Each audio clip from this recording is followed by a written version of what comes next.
अस्सलाम वालेकुम। चले चलते मैं आपके साथ इंडिपेंडेंस डे अपना शेयर करूं। सबसे पहले सुबह नाश्ता बनाया, वो किया।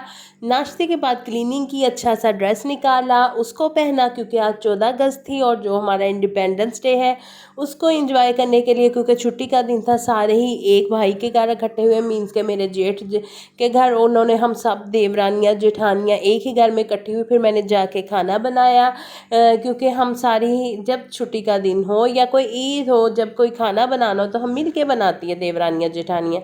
फिर मैंने जाके पुलाव बनाया, मेरी बहन ने जर्दा और सालन बनाया। उसके बाद हम खाना खाया। खाना खाने के बाद किचन नीट करते हैं, किचन नीट करने के बाद गाड़ी में बैठते हैं और फिर शहर की लाइटें देखने निकल जाते हैं, जो कि आज इंडिपेंडेंस डे था। अगर आपको मेरी फुल वीडियो वॉच करनी है तो मेरे चैनल पे जाना होगा। मेरे चैनल को सब्सक्राइब करके एक अच्छा सा कमेंट्स लाजमी कीजिएगा, ताकि नेक्स्ट वीडियो में आपका नेम लेकर मैं, जिसका कमेंट्स अच्छा होगा उसका मैं नेम लूँगी। बस ये थी मेरी वीडियो। ओके।